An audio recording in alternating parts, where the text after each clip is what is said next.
outro fator é entender que antes Toda a experiência é esta série. Fondation Jean Jaurès. Penser pour agir.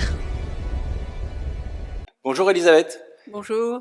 Merci beaucoup d'avoir accepté de participer à ces entretiens de la Fondation Jean Jaurès. Alors, beaucoup connaissent ton nom, ton visage. Tu as, à plusieurs moments de ta vie politique, qui est en partie longue, incarné et occupé des fonctions ministérielles importantes. On y reviendra, surtout dans cette deuxième partie de la décennie 90, à laquelle tu as participé auprès de Lionel.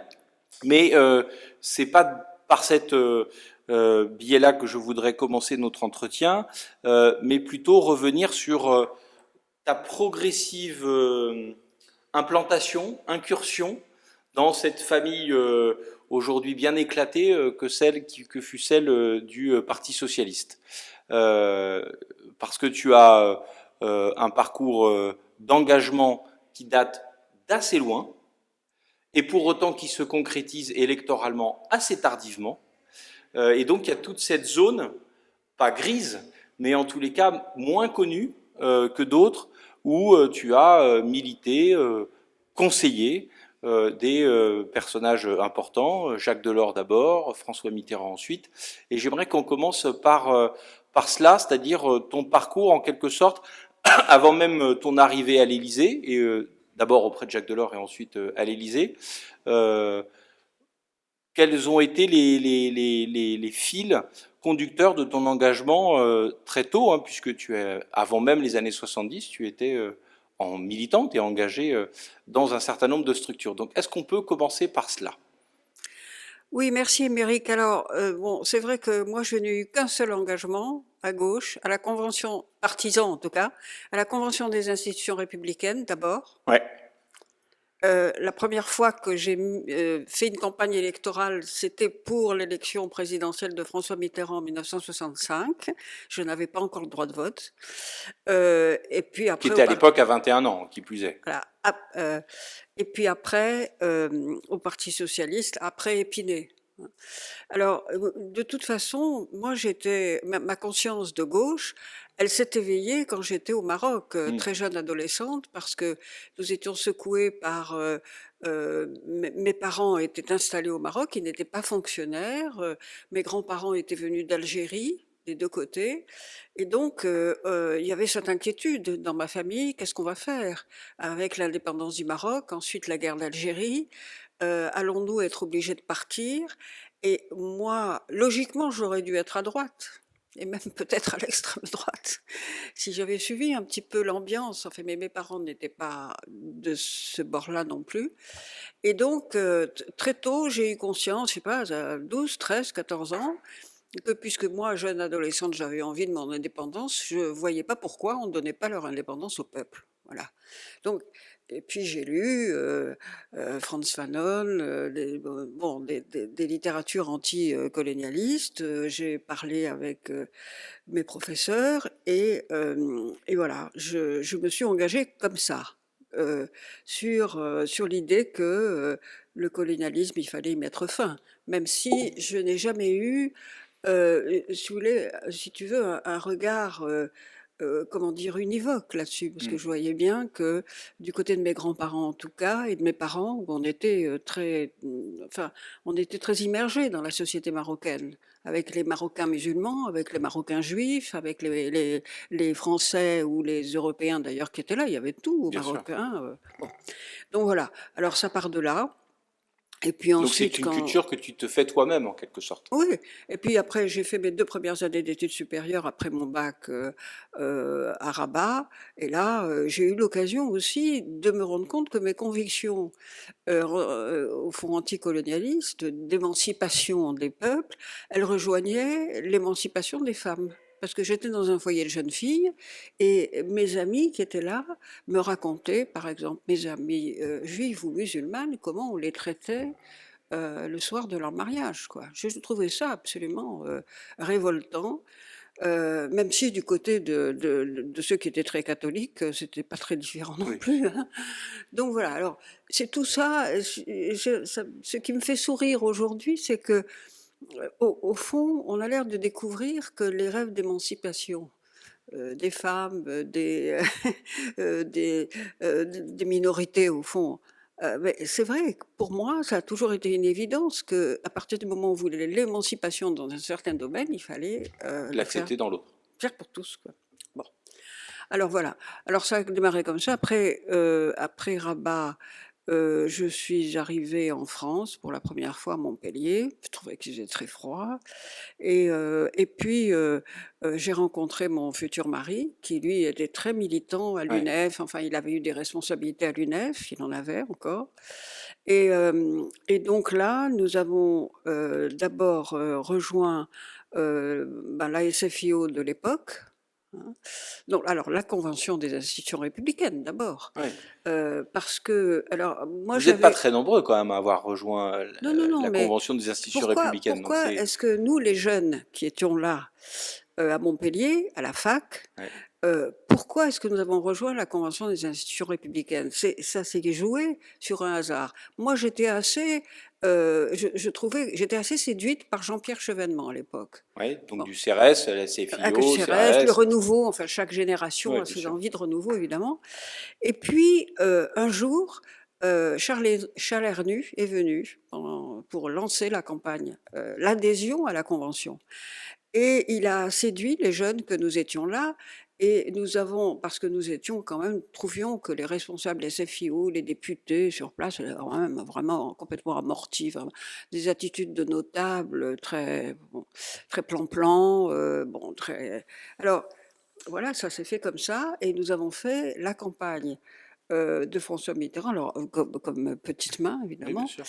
et euh, et puis, je me souviens, nous avons fait gagner un de nos copains qui s'est présenté au Conseil général à Clermont-Lérault et qui est devenu sénateur après. Il s'appelait Vidal, Henri Vidal. Oui, bien Il sûr. avait 26 ou 27 ans à l'époque. On sait tous, voilà. Donc, ça date de là. Et puis après, quand je suis venue à Paris, alors, il y a eu un moment de vide, comme pour beaucoup de jeunes à gauche, parce que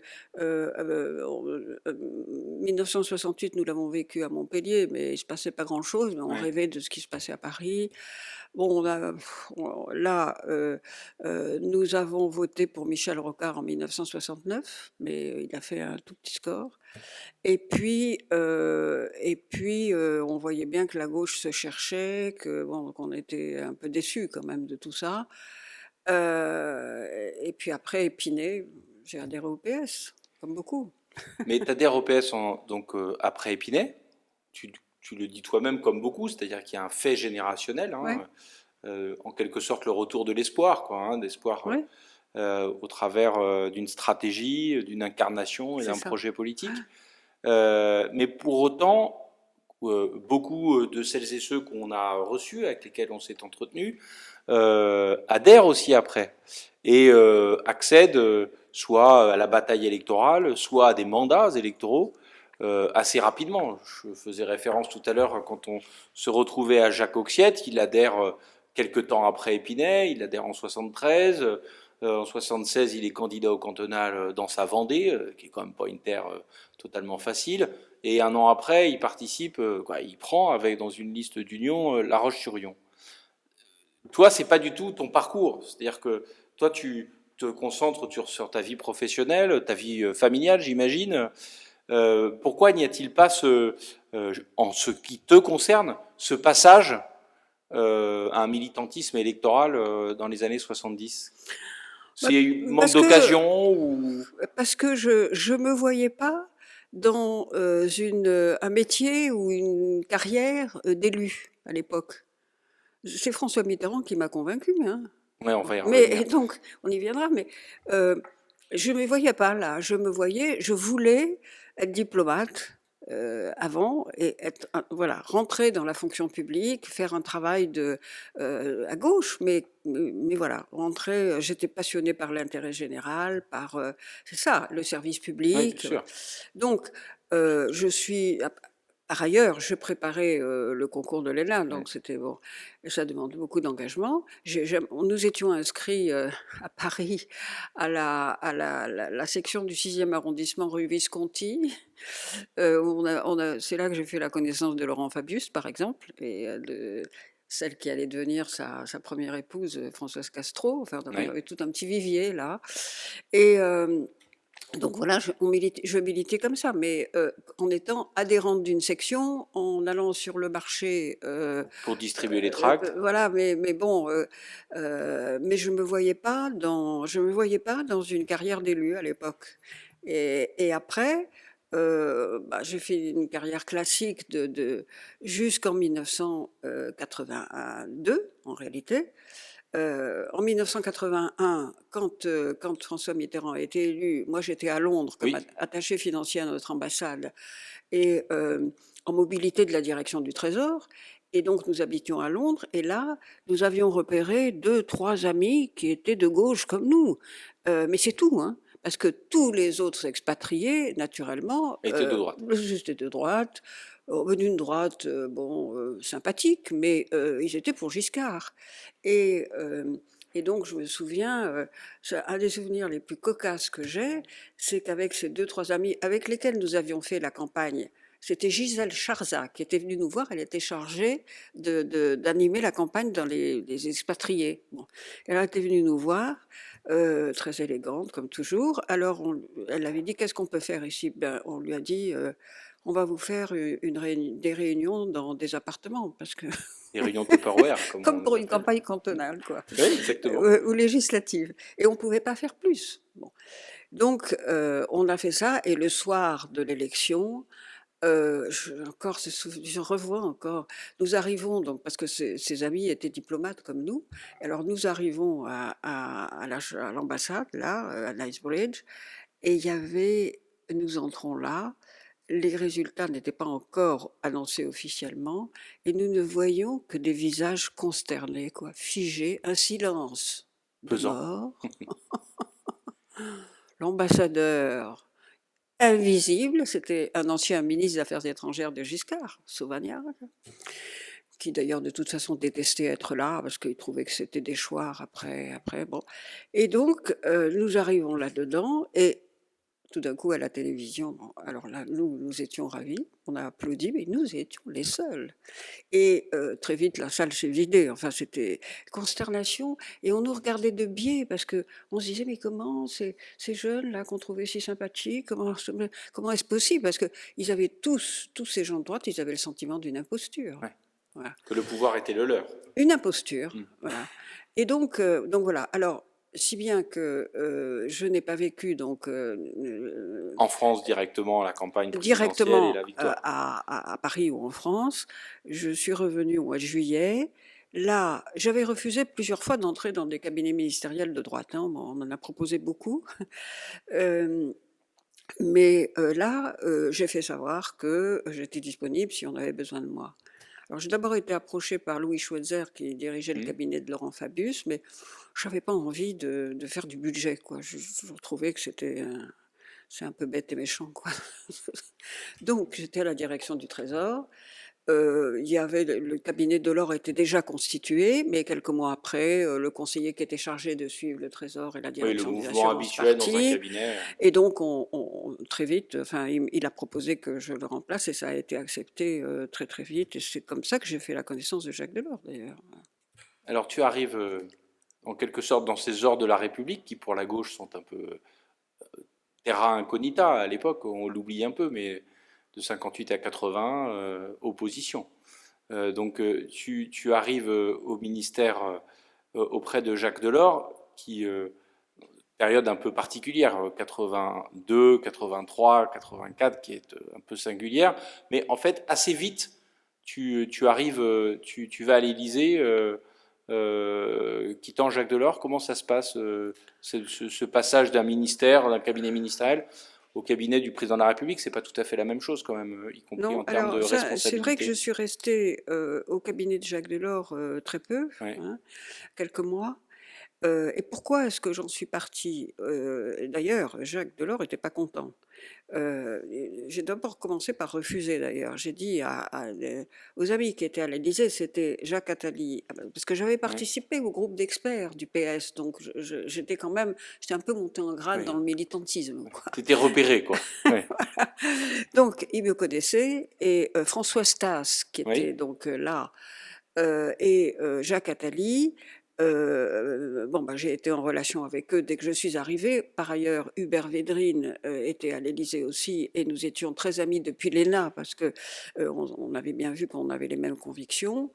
Et d'ailleurs, c'est d'ailleurs lui qui m'a fait rencontrer François Mitterrand la première fois, puisqu'il m'a invité à son mariage et que là, j'ai eu le bonheur d'être avec deux autres ou trois autres à côté, donc avec une vraie conversation, oui. juste après l'élection de 74. Et donc, nous, tous les jeunes qui étions là, nous n'avons cessé de lui dire il faut vous représenter, il faut vous représenter, parce que 74, ça avait été un tel espoir que, bon. Alors, donc, là, je suis chez Jacques Delors, chargée de tout ce qui était les paiements extérieurs de la France. Dans une période où on n'arrêtait pas de voir fuir les capitaux, on n'avait presque plus de réserves de change à la Banque de France.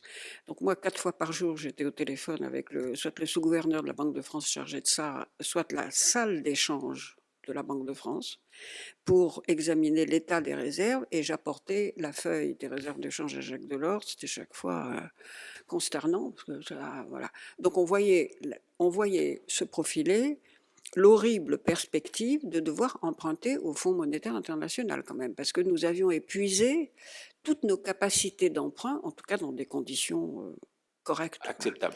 Donc d'être traités comme les républiques bananières, avec la conditionnalité qui allait avec, évidemment. Donc c'était dramatique, hein, parce qu'on avait déjà dévalué une fois.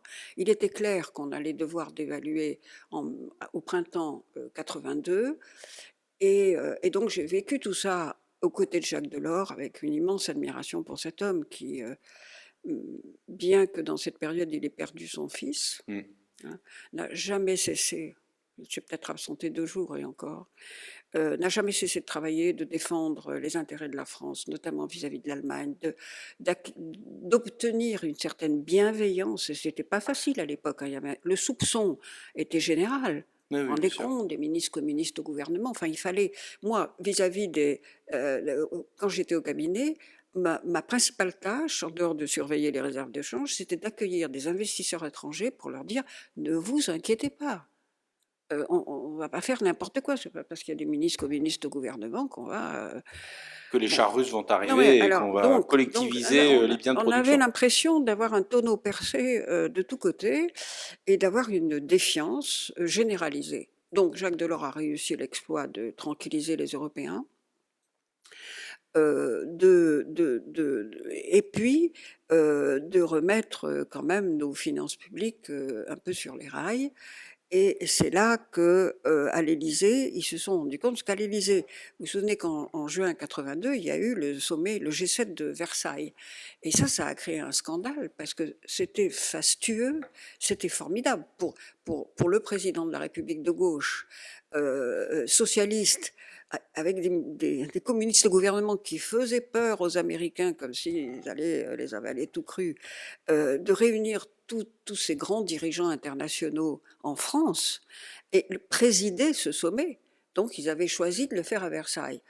Manque de peau, le faste de Versailles était évidemment en totale contradiction, pour pas dire plus, avec la situation réelle, mais qu'à l'Élysée, il n'avait pas suffisamment appréhendé.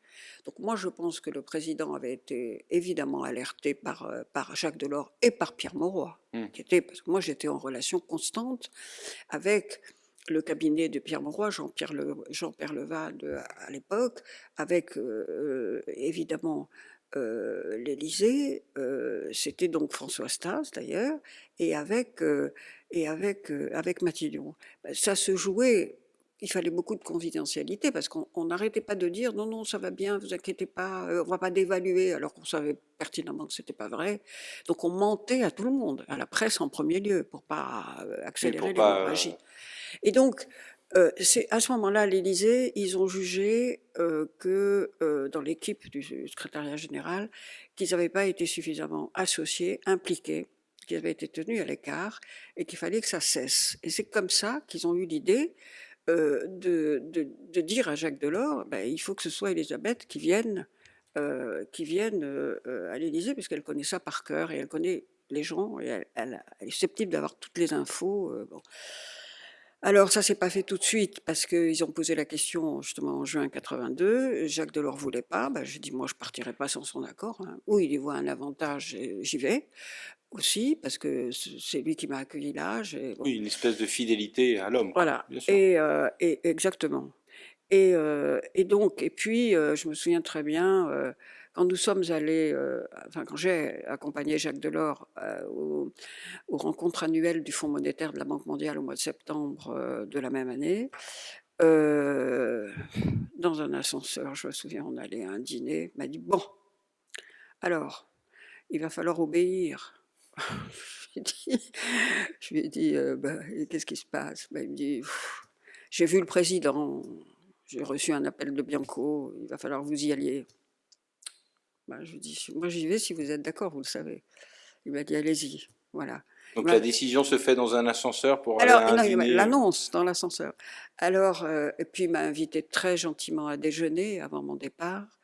Il m'a offert un très beau livre, c'est-à-dire une édition originale hein, de biographie de Wagner, que j'ai toujours évidemment, et dédicacée par lui. Et il m'a dit, bon voilà, il m'a donné quelques conseils précieux.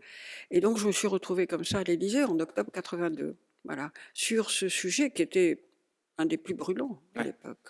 Et qui va durer quelque temps encore. Bah, qui va Au durer. moins jusqu'à la décision de 84, quoi. Oui, En enfin, réalité. parce que exactement, au moins jusqu'à la décision de mars 83, où quand le Ouais. président, en toute connaissance de cause, parce que moi je lui disais, si vous choisissez pas la solidarité européenne, on va au FMI. Voilà.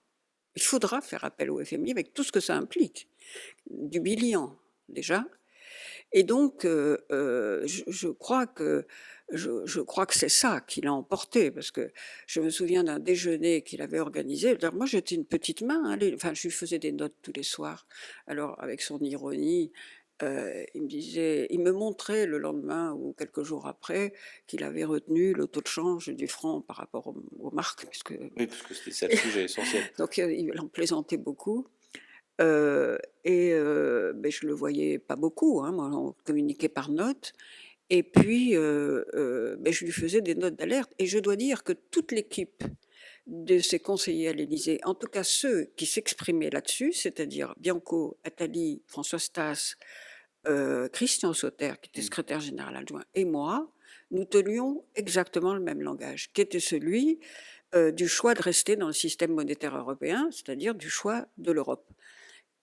Alors, il y avait après les Les visiteurs du visiteurs du soir, soir. il ce y qu'on appelait avait, les visiteurs du soir. il y avait ceux qui étaient sur l'autre ligne, Pierre Bérégovoy, Oui, bien sûr. qui On n'était oublie pas souvent, mais. Laurent Bien Fabius au sûr. début, hein, enfin, jusqu'à la fin, on peut dire, jusqu'à ce qu'ils comprennent que Mitterrand choisirait l'Europe. Et donc, je me souviens d'un déjeuner premier auquel j'ai été invitée par le président à assister. Il y avait, je crois que c'était Malinvaud, il y avait Bérégovoy, Fabius, Attali et moi.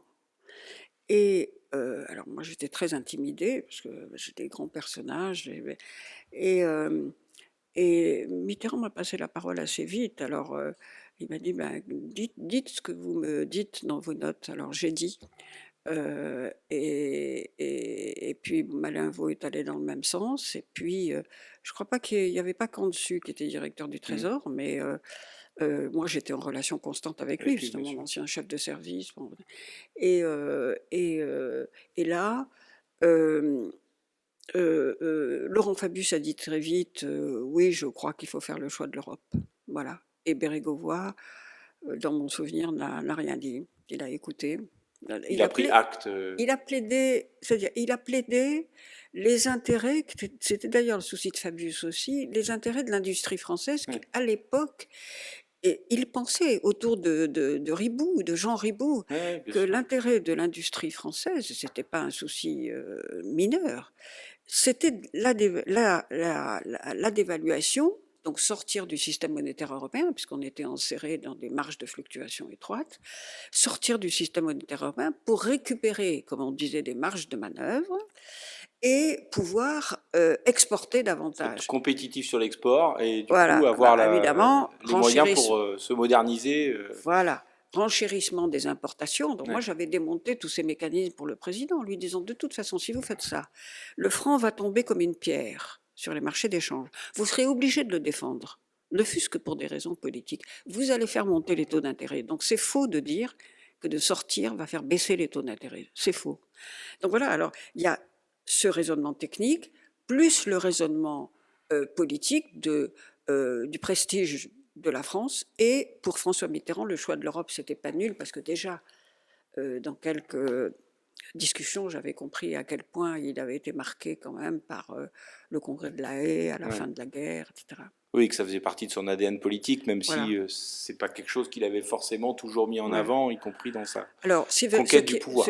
Voilà, ce qui est vrai aussi, c'est que Moreau, ce qui a été décisif, c'est que c'est l'action de Delors auprès du président, en lui disant je pense que je peux obtenir des Allemands que pour qu'on sauve la face pour cette troisième dévaluation quand même, ils fassent la moitié du chemin, c'est-à-dire qu'on ne soit pas seulement la France à dévaluer, mais l'Allemagne à réévaluer.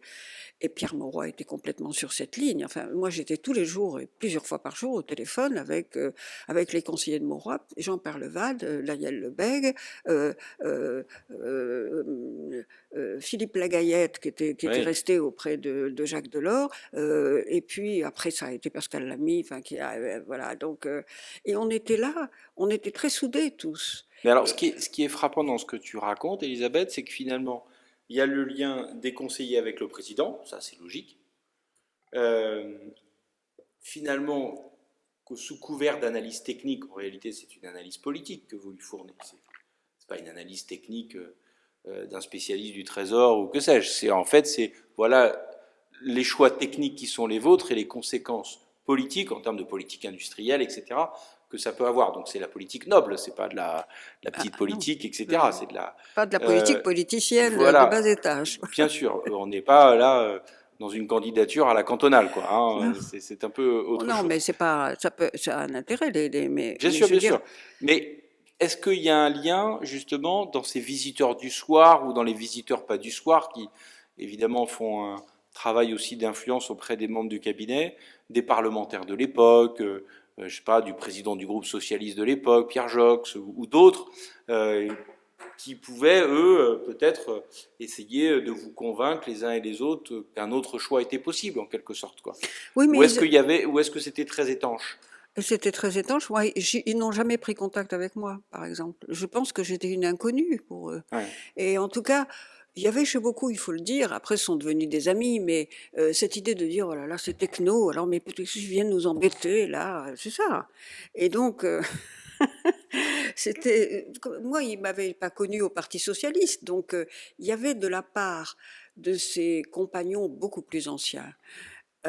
Encore une fois, qui après sont devenus des amis très proches, mais je pense Oui, à non, Pierre mais à Jox. l'époque, vous Mais n'étiez pas dans il y la avait même de leur histoire. part une suspicion fondamentale vis-à-vis de jeunes déjà qui ne l'avaient pas vu, qui n'avaient pas croisé au Parti socialiste, sauf peut-être épisodiquement au détour d'une commission d'experts, et ils se disaient mais qu'est-ce qu'ils viennent dire au président? Là, nous, on fait de la politique, on est des bon. Il y avait quand même ça. Donc moi, je les ai pas vus, hein. Un peu Laurent Fabius quand même, hein, Oui. parce que je le connaissais.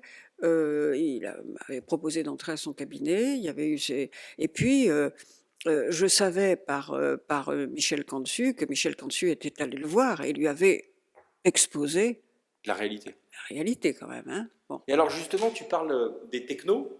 Donc là, tu es dans un rôle Oui. technique d'accompagnement de la prise de décision politique. Donc c'est vraiment le technicien, quoi, de la chose qui connaît le fond et donc qui va pouvoir donner des choix aux politiques, et c'est aux politiques de faire ces choix-là. Qu'est-ce qui fait que tu bascules de l'autre côté? Pourquoi, à un moment donné, dans ce que tu as dit, on a bien compris qu'il y avait voilà, une force de caractère, d'engagement militant, au moins culturel, de ce côté de l'échiquier politique. Très bien, tu mets tes compétences techniciennes au profit des personnes qui sont loin du suffrage universel. Qu'est-ce qui fait qu'à un moment donné, voilà, tu décides de passer de l'autre côté de la barrière, quoi, d'aller à la bataille électorale, même si tu mettras du temps pour le faire. C'est une discussion, c'est un rapport personnel. François Mitterrand, tu y faisais référence tout à l'heure. Il s'est passé 10 ans exactement Mmh. entre mon arrivée à l'Élysée et ma première campagne électorale, voilà, qui était en 92. Les régionales. Oui, PACA. régionale de 92. Mmh. Et pourquoi? Parce que moi, j'étais auprès du président à partir de 1984, pendant sa première présidence de l'Union, enfin de la Commission, de la Communauté européenne à l'époque.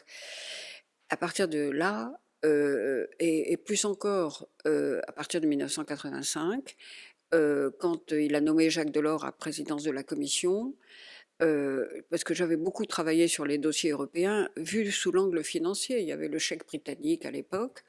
Donc à Fontainebleau, j'avais eu l'occasion d'approcher davantage le président sur ces questions. Et donc à partir de 1985, voyant d'ailleurs se profiler la victoire de la droite aux législatives de 86, il m'a confié plus de responsabilités sur les questions européennes, il me consultait davantage, je le voyais à ce moment-là de temps en temps, et là, il a souhaité que, à la fin de 1985, en dehors de rester à l'Élysée, je devienne secrétaire général ce qui est actuellement le SGAE, c'est-à-dire le secrétariat général qui coordonne tous les ministères sur les positions européennes et qui envoie les instructions à notre représentant permanent à Bruxelles pour qu'il n'y ait qu'une seule voix de la France et pas la voix du ministre de l'Agriculture, la voix du ministre des Finances, etc. Donc, Pour éviter les couacs. pour éviter les couacs. Mais il y voyait un avantage politique, le président, c'est que la droite arrivant au pouvoir, il risquait d'être coupé parce qu'on ne savait pas comment ça allait tourner, cette première cohabitation, surtout avec Jacques Chirac. Alors, ouais. Donc, il avait peur d'être coupé, il voulait garder la totale maîtrise de la politique européenne.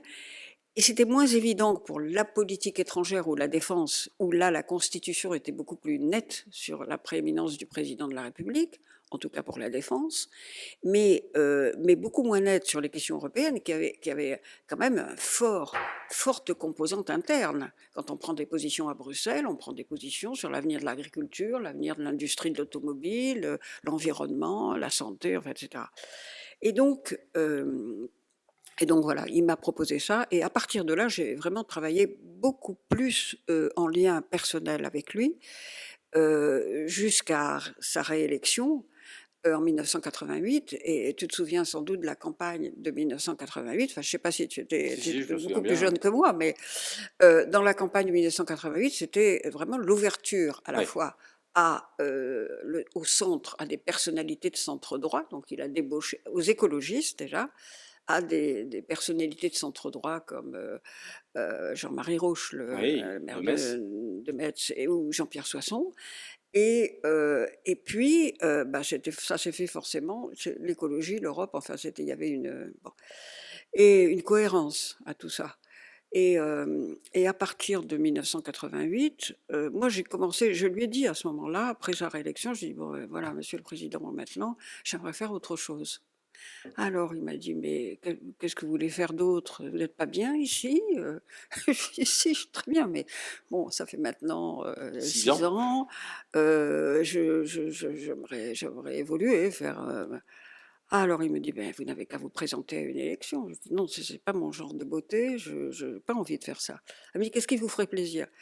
Je lui ai dit, écoutez, on me propose d'être sous-gouverneur de la Banque de France, si vous acceptez, et si ça peut se faire, parce que c'était la logique un peu de... Bon. De ton parcours. Ça me plairait bien. Bon, ça s'est pas fait. Il m'a dit, non, attendez un peu, j'ai quelques idées pour vous. Alors j'ai commencé à avoir un peu la puce à l'oreille, parce que un jour, Maurice Faure, que j'avais eu l'occasion d'apprécier dans des voyages et qui étaient d'une drôlerie absolument extraordinaire. Tout ça, après les dîners officiels, le président disait allez, venez Maurice, racontez-nous des histoires. Oui, ils étaient Et très alors, proches, ils Maurice étaient Faure très et François proches. Mitterrand, bien sûr. Le président allait manger l'omelette aux truffes chaque année chez Maurice Faure. Et alors, il nous faisait rire, mais aux éclats. Enfin, on pouvait rester jusqu'à 2-3 heures du matin, écouter les histoires de Maurice, beaucoup d'histoires parlementaires, mais pas seulement. Alors, donc, Maurice Faure m'appelle un jour et me dit Isabelle, je voudrais. Nous nous connaissions bien, nous avions déjà beaucoup parlé de l'Europe. Et il me dit je voudrais vous voir. Alors il vient dans mon bureau à l'Élysée, je vais voir le président, je voudrais vous voir après. Alors il arrive dans mon bureau et il me dit écoutez Isabelle, voilà, qu'est-ce que vous en pensez? Le président m'a proposé d'être ministre des Affaires européennes. Mais j'aurais besoin d'un ou d'une secrétaire d'État. Moi, vous savez, je veux pas trop travailler au stade où j'en suis. Alors, donc j'ai besoin de quelqu'un qui fasse. Alors, je lui ai dit, écoutez, il me dit, qu'est-ce que vous me conseillez? Je lui ai dit, écoutez, Maurice, il y a un ministre des Affaires étrangères. Donc, il faut que vous ne soyez pas sous sa dépendance déjà.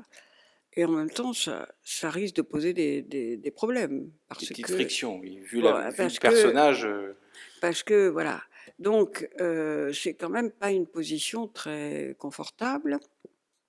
Et je lui dis, quant à avoir 3 personnes, ça me paraît, alors là, ça va faire un millefeuille. On s'est séparés là-dessus. Il m'a pas dit autre chose, mais bon. Et le président m'a parlé de rien, puisque Maurice Faure n'est pas devenu. Bon. C'est Édith Cresson qui a été absolument. nommée, qui d'ailleurs s'est engagée dans une voie qui lui a posé des problèmes aussi, puisqu'elle elle a voulu partir du ministère des Affaires étrangères, se mettre un peu en opposition avec tous ces diplomates qu'elle ne pouvait pas voir en peinture, s'est répandue sur les Japonais, etc. Enfin, il y a eu des bisous. Moi, j'aimais beaucoup Édith. On travaillait très bien ensemble. J'étais secrétaire général d'un service qui dépendait du Premier ministre Jacques Chirac, proche conseillère du président, mais on s'était arrangé, encore une fois, aux directeurs de cabinet les plus importants pour faire tourner la machine. Hein, parce qu'au départ, Jacques Chirac avait coupé la présidence de la République de tous les télégrammes diplomatiques. Donc j'étais la seule à les recevoir, puisque j'ai dirigé un service administratif. Donc, mes amis du Quai d'Orsay, qui pourtant servaient le gouvernement de Chirac, trouvaient ça complètement ridicule. Ils me donnaient tous les télégrammes diplomatiques pendant le temps que ça a duré, quelques semaines, pas plus, tellement loufoque. Voilà. Mais on avait donc constitué avec le cabinet du ministre des Affaires étrangères, Jean-Bernard Raymond, qui était d'ailleurs lui-même très d'accord avec ça, il pensait qu'il fallait qui était mettre un personnage d'abord républicain. très, très consensuel, puis il fallait mettre de l'huile dans les rouages. Donc avec son directeur de cabinet, Pierre de Boissieu, qui était chargé des affaires européennes au ministère, avec le cabinet de Jacques Chirac, ses conseillers, le directeur du cabinet du ministre de l'Agriculture, qui était lui très coopératif, mais son ministre beaucoup moins. Enfin, bref, sur tous les sujets un peu chauds, on avait constitué un petit groupe avec l'idée simple. Et que d'ailleurs le président avait approuvé. Il m'a dit quand il m'a reçu à déjeuner plusieurs fois dans cette période, il m'a dit vous allez vous y prendre comment? Vous êtes ma conseillère, vous dirigez un service du Premier ministre. Je lui ai dit écoutez Monsieur le Président, si vous en êtes d'accord, le Premier ministre trouvera, comme tous ses prédécesseurs avant, un dossier complet sur l'état des affaires européennes et vu de la France. Voilà. Et donc l'état de toutes les négociations.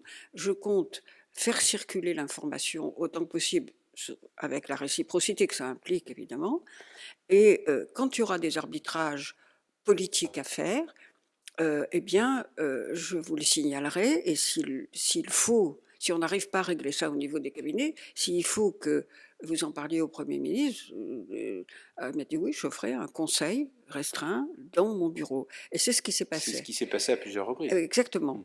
Et donc là, le président a vraiment affirmé à la fois sa volonté de voir la France parler d'une seule voix à Bruxelles, mais par la sienne d'abord, accessoirement par celle du Premier ministre, si le ministre des Affaires étrangères lui laissait sa place, parce qu'il ne voulait pas 3 sièges demander une exception pour la France. Donc C'est ce qu'a fait alors, on a eu la chance, qu'il n'y a pas eu, pendant cette période de 2 ans, trop de sujets conflictuels.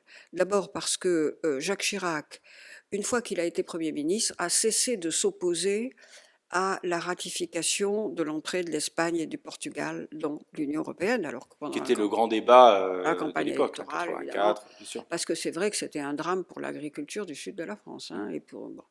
Donc, on a mis en place les programmes intégrés méditerranéens pour aider, bon. Mais donc il avait cessé cette opposition, ce qui déjà réglait un gros dossier. Et puis après, ça a été des discussions que le président a dû faire quand même dans son bureau sur, par exemple, les questions financières. Jacques Delors proposant un doublement des fonds structurels pour aider les nouveaux adhérents, Jacques Chirac refusant en disant moi ce qui m'intéresse c'est ce qu'on donne à l'agriculture. Alors le président lui explique, je me souviens encore des réunions, il y en a eu 2 ou 3 quand même dans son bureau avec le ministre des Affaires étrangères, le ministre des Finances qui était Balladur, Jean-Bernard Raymond, Balladur, et puis alors moi j'étais là comme preneuse de notes, mais j'étais la seule non politique là-dedans, enfin non ministre en tout cas. Alors Mitterrand derrière son bureau, très olympien comme toujours, il écoutait beaucoup. Et puis Jacques Chirac lui disait, vous comprenez, il faut défendre les agriculteurs français. Le président lui disait, mais je suis d'accord avec vous, monsieur le Premier ministre, mais si vous voulez et je vous soutiendrai, mais si vous voulez qu'on vous entende, et si vous voulez obtenir ce que vous voulez, mais il faut donner ce qu'ils veulent aux autres. Voilà, c'est ça un bon compromis européen. Bon, donc il gagnait à chaque fois, évidemment, parce que... Et alors, Balladur était contre comme ministre des Finances, mais le ministre des Affaires étrangères était d'accord avec le président. Donc Mitterrand, il se délectait de ces réunions parce que chaque fois, il enfonçait un point à l'intérieur. Il faisait travailler la poutre, comme on dit. À l'intérieur pour faire prévaloir, pour des raisons nobles évidemment, qui étaient de faire prévaloir sa conception de l'intérêt de la France. Donc 88, 90, tu commences alors, à être 88, tenté, donc moi tu es approché, voilà, alors, tu commences à avoir une petite musique et puis arrive ce qui devait arriver. Déjà, alors là, on était engagé dès 88 dans une séquence européenne extrêmement forte, puisque le 3 juin à Évian, Mitterrand a rencontré Kohl pour un déjeuner. J'étais là avec Jacques Attali. De l'autre côté, Kohl avait un conseiller. Et Mitterrand a dit à Kohl, Kohl qui présidait l'Union européenne, lui dit, écoutez, il faut que votre ministre des Finances lève son opposition à la liberté des mouvements de capitaux. Bon. C'était un point qui coinçait, notamment au PS, parce que... Bon. Et moi, j'avais expliqué au président que ça pouvait se faire sans voir fuir des capitaux de France, à la condition qu'on ait une harmonisation de la fiscalité de l'épargne. Et par ailleurs, que de l'avis de toutes celles et ceux que je rencontrais, c'était une première étape nécessaire pour aller vers la monnaie unique. Donc Mitterrand a dit à Kohl, écoutez Helmut, oui, je le ferai à 2 conditions. Harmonisation de la fiscalité de l'épargne, je veux une directive, que vous la proposiez, hein, et vous la fassiez adopter au prochain Conseil européen dans un mois. Et deuxièmement, que vous me promettiez que nous irons vers une monnaie unique. À ce moment-là, Kohl a dit oui aux 2. Donc effectivement, Delors a proposé une directive sur l'harmonisation de la fiscalité de l'épargne, mais qui s'est heurtée au refus des Luxembourgeois, des Britanniques, etc., donc qui a commencé à installer le débat, mais qui n'a pas vraiment vu le jour. Pierre Bérégovoy, donc, qui était très contre, s'est obéi, comme d'habitude, au président. Et puis, sur l'euro, il y a eu tout un chemin qui nous a menés au traité de Maastricht. Hein. Oui, bien sûr. Voilà. 92, etc. Donc ça, si vous voulez, si tu veux, moi ça a été mon chemin auprès de François Mitterrand. Mais c'est vrai que j'avais mis un peu une sourdine à mes velléités de partir parce qu'il m'a associé tellement étroitement à ce qu'il a fait sur l'Europe, et notamment pendant sa présidence de 1989, où il a entamé une tournée des capitales à l'automne 89, où il m'a demandé de l'accompagner partout, dans toutes les capitales européennes, et il n'a emmené aucun ministre. Donc j'avais le privilège d'être à ses côtés et d'assister à toutes ces discussions avec González, avec Thatcher, avec Kohl, avec tous les autres. Donc, voilà, je me disais, ben, on aura, après le traité de Maastricht, nous aurons une autre séquence, et à ce moment-là, vraiment, là, je partirai, je ferai autre chose. Alors, comment ça se passe en 92 quand tu vas au Alors, régional? en 80, Et pourquoi là où tu arrives, pourquoi ces terres du Sud-Est bah, en parce que, 92? donc, en octobre 90, Édith Cresson Hmm. décide de démissionner, euh, et le président propose tout de suite de la remplacer. Voilà. Ah ben, C'est la suite de la conversation avec Maurice Faure, en quelque quelque sorte, part. c'est là Hmm. vraiment que j'ai refait le lien, et d'ailleurs, et que j'ai interrogé Maurice, qui m'a dit oui, Hmm. voilà ce qui s'est passé. Et donc, je lui dis, Monsieur le Président, mais est-ce que vous m'accordez 24 heures de réflexion? Bon, j'étais un peu gonflé. Il me dit, pourquoi? Ben, je lui dis, parce que ça va être un changement de vie. Vous m'avez toujours répété qu'il fallait tenir sa légitimité du suffrage universel. Vous savez bien que jusqu'à présent, j'ai jamais voulu me présenter à l'élection, mais si j'accepte de devenir ministre, en dehors de la légitimité extraordinaire que je vais tenir de votre confiance, il Mais va au bout bien, du bout, il y aura. il va bien falloir que je tiens à ce moment-là d'avoir aussi une légitimité plus populaire. Voilà. Mais il m'a dit, bon, d'accord, ça se tient, oui. Bon, revenez demain. Bon, alors j'ai quand même, voilà, j'ai consulté enfin, mon mari, ma famille, on a discuté sur ce que ça pouvait représenter. J'avais un enfant à l'époque de 12 ans. Ouais, je lui ai dit, tu sais, si je vais peut-être changer de vie, donc tu sais, à l'école, tu peux avoir voilà, des enfants qui soient jaloux, qui soient ceci, qui soient cela. De toute façon, tu sais te défendre, et puis on te défendra. Hein, voilà. Donc, ouais, ça s'est fait comme ça. Et donc après, la première élection qui s'est présentée, en mars 92, Les ouais, régionales. c'était les régionales où j'ai mené la liste de socialistes pour le Vaucluse. Et, Alors, pourquoi le Vaucluse? bah, parce que j'avais été militante aussi après Paris, comme mon mari Ouais.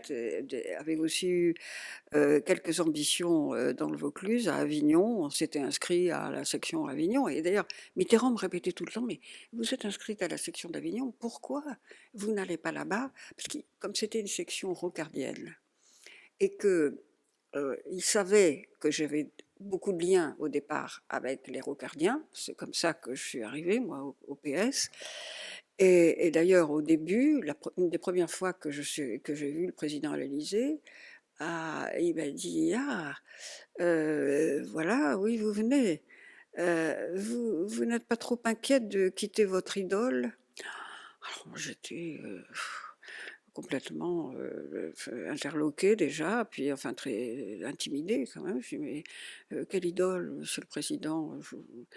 Oh, ben, il me dit, vous savez bien. Enfin, bon, alors, donc, évidemment, il savait tout du Oui. parcours des uns et des autres. D'ailleurs, il avait eu l'extrême habileté d'avoir les gens qui venaient de toutes les tendances. Voilà. Et donc, il voulait que je m'investisse davantage dans le Vaucluse, parce qu'il voulait que la fédération, j'ai compris après, moi qui étais tellement naïve sur ces questions de parti, il voulait que la fédération vaurocardienne du Du Vaucluse Vaucluse, ne le soit plus. voilà, ne le soit plus. Encore à l'époque. Encore en Ouais, 92, c'est dans ce sens-là où je veux dire ça. oui. Et donc, là, j'ai commencé à voir que c'était un peu plus complexe que je ne l'imaginais, là, ces relations, les histoires internes au Parti socialiste à ces niveaux-là, en tout Ouais. cas. Et voilà. Et donc, Et là, finalement, c'est une nouvelle vie qui commence, parce que c'est pas seulement le fait que tu deviennes ministre en 1990, c'est qu'à partir de ce moment-là, de 90 jusqu'en 2017, tu vas, et on va y passer très rapidement parce que l'heure tourne, mais une succession de mandats, alors d'abord dans le Vaucluse, ensuite en Seine-Saint-Denis, mais aussi évidemment de fonctions ministérielles. Donc en fait, le choix qui t'est donné par François Mitterrand et à qui tu demandes un délai de réflexion de 24 heures, là tu rentres vraiment dans la deuxième phase quasiment de ta vie oui. C'était professionnelle, qui n'est pas professionnelle mais politique au sens... C'était une vraie bifurcation. Ouais. pas sur les convictions, mais sur La la façon, manière de les la mettre en manière œuvre. de les, voilà. Et à partir de ce moment-là, ben, ça a été, il y a eu cette période où après 93, donc moi j'ai été ministre 2 ans, c'est ça, 2 ans et demi. C'était passionnant, on a négocié le traité de Maastricht, enfin c'était formidable. Mais avec cette grande tristesse de voir arriver d'abord une succession de scandales tragiques, quand on songe à bon, et puis la défaite de 93, le suicide de Pierre Et bien sûr. Bérégovoy, enfin, bon, la maladie du président. Quand l'été où j'ai fait ratifier le traité de Maastricht, enfin j'ai fait la campagne de ratification du traité de Maastricht, franchement j'étais seule, hein, sur Oui, le vous terrain. n'étiez pas très nombreux. Donc Mitterrand était Il y avait déjà... un petit truc qui s'appelait le mouvement européen à l'époque, qui essayait de Oui, bouger un mais peu. j'étais seule parmi les ministres. Oui, Heureusement, il y avait les jeunes. oui, Il y avait les jeunes les jeunes socialistes, oui. le mouvement des jeunes socialistes, et le mouvement européen que j'avais enrôlé parce que aussi j'avais fait rencontrer ces jeunes militants au président.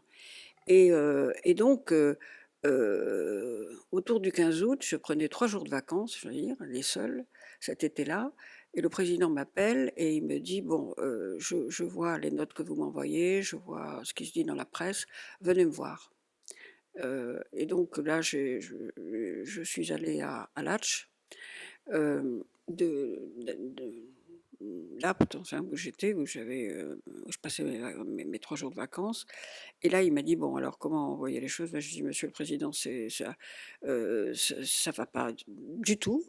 Il faut que vous vous impliquiez, sinon nous allons perdre. Voilà. Moi, je le voyais, je faisais 3 ou 4 meetings par semaine. Je voyais dans mon courrier l'animosité qui montait. J'avais eu une discussion tendue avec Lionel Jospin, qui avait dit à l'époque il faut dire non au non. Et je lui avais dit, Lionel, on était collègues au gouvernement et on s'appréciait beaucoup déjà. Et je lui avais téléphoné, je lui avais dit, écoute Lionel, franchement, tu me facilites pas la tâche, quoi. Hein. Mais il m'avait dit, mais c'est pas contre toi, mais c'est parce que le président décide tout seul des questions européennes. Je lui ai dit, là, tu as raison. Je suis la première à l'assumer. considérer que c'est pas normal, qu'il faudrait beaucoup plus associer l'ensemble du gouvernement. Donc, à partir de là, le président a décidé, il était très malade, hein, déjà très fatigué. Quand je suis arrivée, Daniel Mitterrand m'a dit, vous savez, il est très fatigué, il lui arrive de souffrir beaucoup. Mais voilà, il a fait cette émission de télé qui a permis de sauver l'affaire. Vaucluse, tu y es élu député Alors en, non, quatre- en alors 80. en 93, j'ai été approchée par Pierre Mauroy Ouais. m'appelle, qui était le premier secrétaire, et il me dit, Elisabeth, il faudrait que tu te présentes. Et le président nous avait dit à Martine Aubry et moi, si vous n'avez pas de point de chute, je vous prête un bureau à l'Élysée, le temps que vous vous retourniez. Et donc, on a quand même eu ce privilège-là pendant quelques mois. Et donc, parce qu'il disait, ces jeunes femmes ministres sont formidables.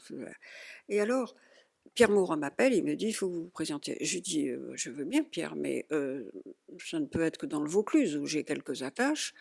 Or, le député sortant, qui était, je crois, maire d'Avignon, se mettra en travers. Et plus que ça. Et d'ailleurs, Mauroy me rappelle quelques jours après un bureau national, où moi je n'étais pas, Non. où se discute tout ça. Et d'ailleurs, Pierre Jox aussi, j'avais dit, Pierre, est-ce que vous pouvez me dire un peu ce qui se passe au bureau national? Et Mauroy m'appelle, il me dit, mais qu'est-ce que tu leur as fait? Alors, je dis, mais quoi? Et il me dit, écoute, quand j'ai évoqué ton nom pour être candidate dans le Vaucluse, dans la circonscription d'Avignon, euh, il y avait un militant rocardien qui défendait les intérêts du courant Rocard, qui s'appelait Petit-Demange. Oui, Jean-Claude Petit-Demange. Jean-Claude Petit-Demange, de que je n'avais Strasbourg. pas beaucoup fréquenté, je dois dire, et qui avait dit, mais Pierre, si tu fais ça, ce sera la guerre nucléaire. Alors, Pierre me dit, la guerre nucléaire? Mais qu'est-ce que tu leur as fait? Je lui dis, rien d'autre que d'être proche du président et de militer à la section d'Avignon et de nourrir leurs soupçons de renverser la Fédé, ce qui n'était absolument pas dans mes vues à moi, même si ils avaient raison de penser que c'était dans les vues c'était dans les vues du président. Mmh. Voilà. Donc, ça ne s'est pas fait, et moi, je n'ai pas voulu alimenter encore les divisions, et donc j'ai dit, mais je renonce à me présenter. Et c'est comme ça que je me suis retrouvée au Parlement européen. Oui, en 94, Mmh. sur la liste conduite par Michel Rocard, Sur la liste de Michel Rocard. Voilà. qui ne connaîtra pas le succès qu'il pouvait espérer, cette Non, liste, non, bah oui, et mais qui alors, signifiera la fin de... on a beaucoup dit que c'est parce que Mitterrand avait encouragé la liste menée par Tapie au nom du Parti radical. Oui, ça a certainement pris des voix à la liste Rocard. Mais Michel, et je n'ai pas cessé de lui dire après, il avait fait une campagne tiède sur l'Europe. On ne peut pas gagner une campagne électorale en faisant une campagne tiède sur l'Europe. Il faut, voilà. Alors c'était, oui. Et d'ailleurs, Michel, j'ai beaucoup d'amitié pour lui et on avait continué à se voir. Michel, il était pas passionné par l'Europe. Il était resté au fond, son vrai engagement international, c'était l'anticolonialisme. Voilà, c'était ça. Et pour beaucoup de dirigeants européens aussi. Et l'Europe, c'était une affaire d'anciennes SFIO aussi, puisque bon, notre parti, avant, enfin en tout cas moi, avant que j'y sois, il a été déchiré aussi Bien sûr. sur ces questions. Donc, Toujours été déchiré, le traité tout le temps. 54, le traité de Ça, Rome, etc. voilà. Toujours eu d'ailleurs la liberté de vote accordée aux groupes parlementaires sur les Oui. questions européennes. Mais Mitterrand, il avait dû même mettre son mandat en jeu au congrès de Bagnolet, Ouais. quand même, là-dessus. Et donc, voilà. Alors, moi, j'ai beaucoup aimé ce mandat de député européen, c'était formidable. Et c'est là que je suis entrée et au Bureau national et au secrétariat national avec Lionel. Ouais, au titre que de la j'avais- délégation que Voilà. tu présidais des parlementaires européens. Voilà. Social Alors, je français. présidais la délégation des parlementaires Ouais. européens. C'est Lionel qui m'avait demandé ça, et Daniel Vaillant, je me souviens. Et j'ai toujours, j'ai dit à Lionel dès notre défaite et juste après, il faut que ce soit toi qui dirige le parti, voilà. Je considérais que c'était le plus structuré, que après la Noria, deux anciens premiers ministres, enfin il fallait sortir de ça.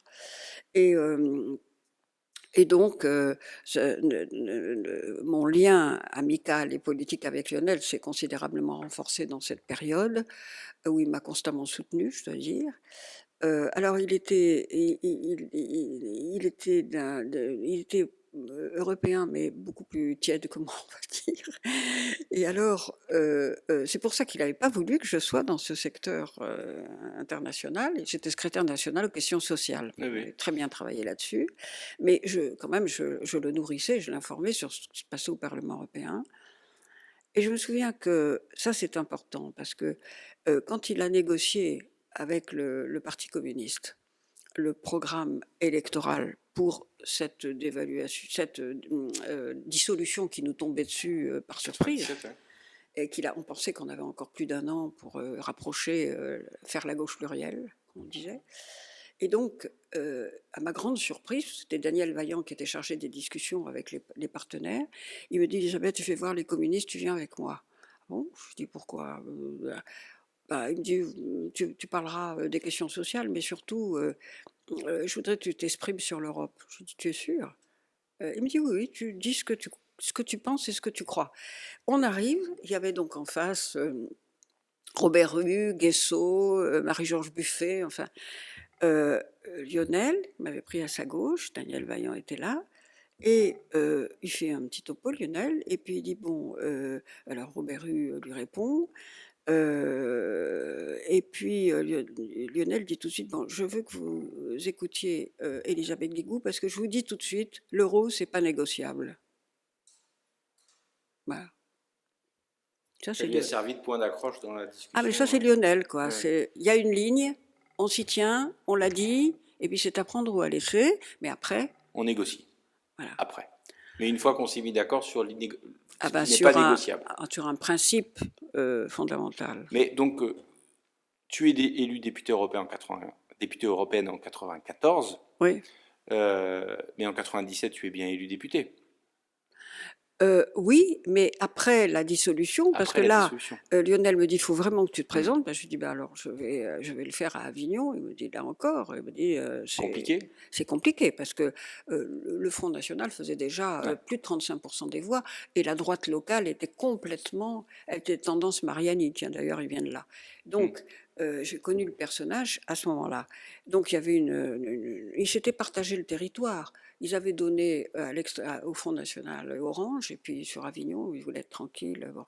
Donc c'était compliqué. J'ai gagné dans une triangulaire avec une avance de 50 voix. C'est dire à quel point c'était juste, quoi. Mais j'ai gagné. Et donc, j'ai été élue députée, mais comme Lionel m'a appelée au gouvernement, Tu n'as très pas vite, siégé. c'est ma suppléante, qui était d'ailleurs la plus jeune, qui est devenue la plus jeune députée Ouais. à l'époque. Voilà. Et ensuite, tu iras en Seine-Saint-Denis. Mais je voudrais qu'on s'arrête juste 2 secondes pour terminer, parce que tu vas être, sinon peut-être même la première femme à être nommée ministre d'un domaine régalien, c'est-à-dire garde des Sceaux. Euh, donc, bon, bien sûr qu'il y a cet aspect, sinon symbolique, en tous les cas important, mais c'est surtout que c'est le début, c'est fin des années 90, début des années 2000, euh, en quelque sorte, non pas de l'indépendance du parquet, mais qui a cette montée en puissance, et surtout à gauche, de l'acceptation d'une certaine indépendance de la justice par rapport au pouvoir public et par rapport au pouvoir politique, et notamment dans comment dirais-je, les, les, les, les préconisations sur les dossiers individuels. Et ça, toi, avec Lionel, y êtes pour beaucoup. Donc, est-ce que ça s'est fait aisément dans la culture et dans l'environnement politique qui était celui du Parti socialiste à ce moment-là, ou est-ce que ça a été un peu plus compliqué que ça Ben à là, faire admettre? au bureau national, c'est une question qui avait été Ouais. évoquée. Lionel était très ferme là-dessus. Il disait, à juste titre, que tous les précédents gardes des Sceaux socialistes avaient été les malheureux, pris dans un maelstrom terrible. Je revois Henri Nallet encore à l'Assemblée nationale, mais tellement malmené, alors que... Bon. Et donc, il fallait arrêter de donner des instructions dans les dossiers individuels parce qu'on ne pouvait pas s'en sortir honorablement. C'est pas possible.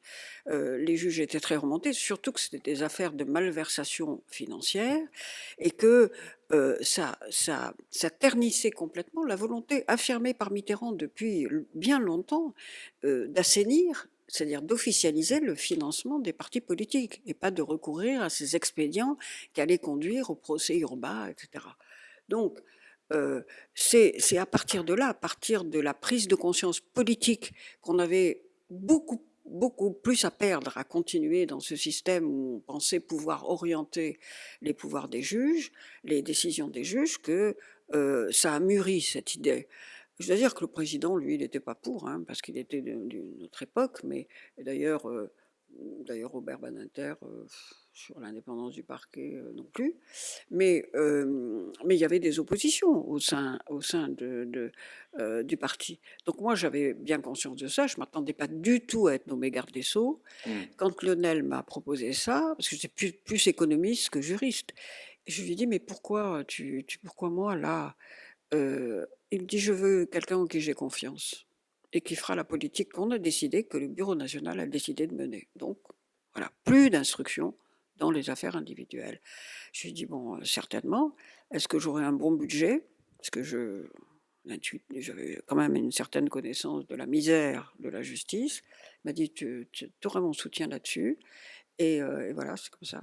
Et là, oui, alors ça comptait beaucoup pour Lionel d'avoir comme numéro 2 et 3 du gouvernement 2 femmes. Mm. Sur les photos, il était là, Martine Aubry à sa droite, numéro 2, et moi, numéro 3, et de mettre, ce qui s'est rarement reproduit après, le ministère de la Justice en numéro 3, protocolaire, est-ce qu'il y a une signification? Ce qui signifiait justement toute l'importance qu'il voulait lui accorder, Voilà. y compris par rapport à cette question Oui. De l'indépendance, en tous les cas, de l'absence de Oui, l'absence préconisation d'instruction. individuelle. individuelle, Mais bien ce sûr, qui n'empêche pas d'avoir une politique pénale, hein. bien entendu. Là, j'ai eu de grosses discussions avec Robert Badinter, parce qu'il disait, mais comment voulez-vous, si vous avez des manifestations, finalement, c'est entré dans les mœurs sans suite. Avant de pouvoir être entré dans la loi, ça a été une grosse bataille avec Jacques Chirac, une grosse bataille qui avait accepté, c'est-à-dire que moi j'avais réussi quand même à faire voter ces lois constitutionnelles, Mm. réviser la Constitution à la fois par l'Assemblée nationale normale, on avait la majorité, mais aussi par le Sénat, majorité de droite. Nous avions un texte, comme le prévoit la Constitution, à la virgule près identique. Le président Chirac convoque le Congrès pour le début du mois de janvier et 2000, et 15 jours avant, il déconvoque le Congrès. Je n'ai jamais vu. Il annule la convocation du Congrès. Bon, alors ça a fait sombrer l'édifice et on est toujours là. Il n'y a toujours pas de révision du statut des magistrats du parquet, même si c'est imposé après notre passage, la pratique Oui, non sans mal. Parce que sous les ministres de Sarkozy, il a continué à y avoir des instructions, enfin, en tout cas, des nominations non conformes à l'avis du Conseil CSM. supérieur de la magistrature. Mais après, maintenant, ça s'est imposé. Sauf qu'il faut quand même l'entériner dans la Constitution. La pratique l'a entériné, mais pas le droit. Et donc, voilà, et c'est toujours pendant, depuis plus de 20 ans maintenant. Merci Elisabeth pour cet entretien.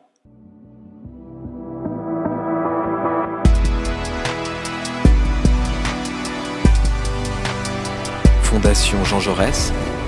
Penser pour agir.